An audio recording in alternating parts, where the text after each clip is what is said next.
France के लिए आज एक ऐसा दिन है जो शायद उनके इतिहास की किताबों में दर्ज होगा। एक ऐसी रक्षा डील हुई है जिसने न सिर्फ यूरोप बल्कि पूरी दुनिया के समीकरणों में हलचल मचा दी है। हाँ बिल्कुल। फ्रांस ने 100 राफेल लड़ाकू विमान बेचने का एक बहुत बड़ा सौदा किया है।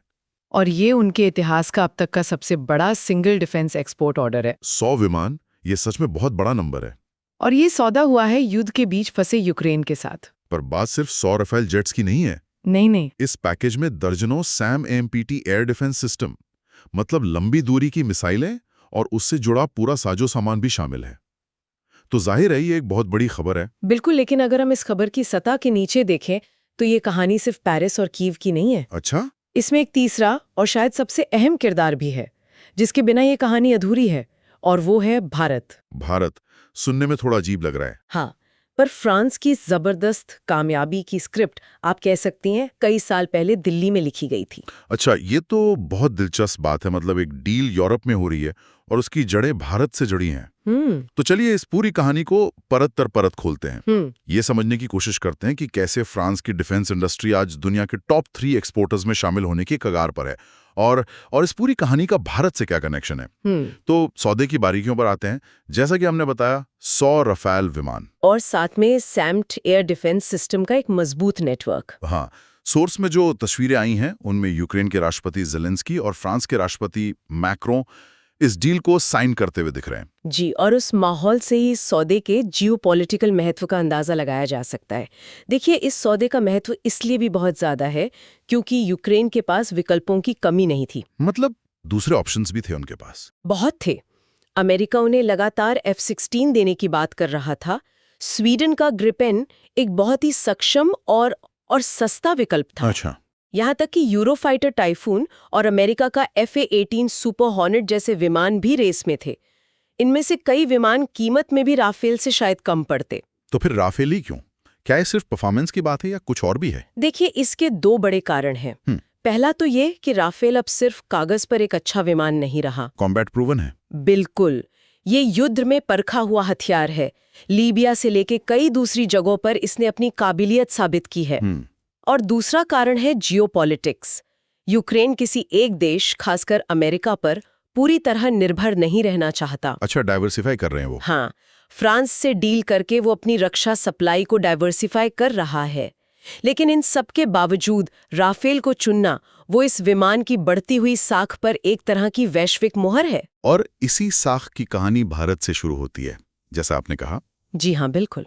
ठीक है, तो अब आते हैं उस कनेक्शन पर। आपने कहा कि इसकी कहानी दिल्ली में लिखी गई थी। ये बात थोड़ी हैरान करने वाली है। मतलब अगर हम कुछ साल पीछे जाएं, मान लीजिए 2018 से पहले, तो राफेल को कोई पूछ भी नहीं रहा था। ये बिल्कुल सच है। 2018 से पहले राफेल एक ऐसा विमान था जिसे सिर्फ फ्रांस की वायुसेना और नौसेना इस्तेमाल करती थी। बस, कोई और देश नहीं। कोई नहीं। डिसॉल्ट एविएशन सालों से इसे अंतर्राष्ट्रीय बाजार में बेचने की कोशिश कर रहा था, लेकिन कोई भी देश इसे खरीदने को तैयार नहीं था। ऐसा क्यों? इसे एक बहुत अच्छा लेकिन हद से ज्यादा महंगा विमान माना जाता था, जिसकी कोई खास ग्लोबल अपील नहीं थी। एक मिनट, तो फिर ऐसा क्या हो गया इन कुछ सालों में जो विमान कल तक कोई खरीद नहीं रहा था, आज युद्ध के बीच खड़ा देश उसके 100 विमानों का ऑर्डर दे रहा है?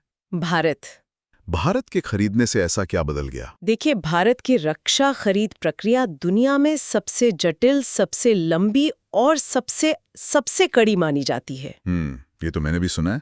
तो जब भारत किसी हथियार को चुनता है तो दुनिया ये मान लेती है कि उस हथियार को हर संभव कसौटी पर परखा गया है। हर तरह की मौसम में, हर तरह की सिमुलेशन में। बिल्कुल, ये एक तरह का गोल्ड स्टैंडर्ड सर्टिफिकेशन बन जाता है, खासकर उन छोटे देशों के लिए जिनके पास खुद इतने बड़े और महंगे ट्रायल करने की क्षमता या बजट नहीं होता। यानी एक तरह से भारत दुनिया के लिए R&D कर रहा है, वो भी बिना कोई फीस लिए। आप ऐसा कह सकते हैं। और भारत के फैसले की अहमियत इसलिए भी ज्यादा है क्योंकि हम किसी एक कैंप में नहीं हैं। सही बात है। हम अमेरिकी, रूसी, इजरायली और यूरोपीय हर तरह के हथियार इस्तेमाल करते हैं। तो जब हम कोई फैसला लेते हैं तो दुनिया को पता होता है कि ये किसी राजनीतिक दबाव में नहीं लिया गया। ये विशुद्ध रूप से परफॉर्मेंस और काबिलियत का आधार पर है। फिर भारत इस पे भरोसा कर रहा है तो इसमें जरूर कुछ खास है। अच्छा, तो ये डोमिनो इफेक्ट था।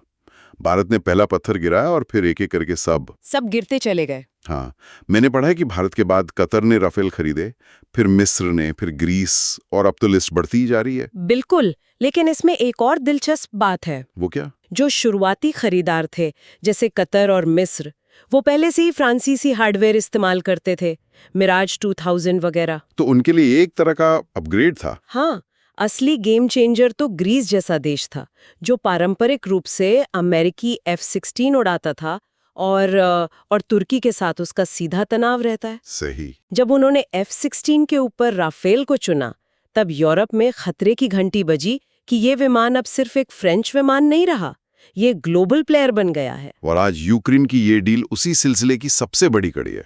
सबसे बड़ी। वाह, मतलब भारत के एक फैसले ने न सिर्फ एक विमान की, बल्कि फ्रांस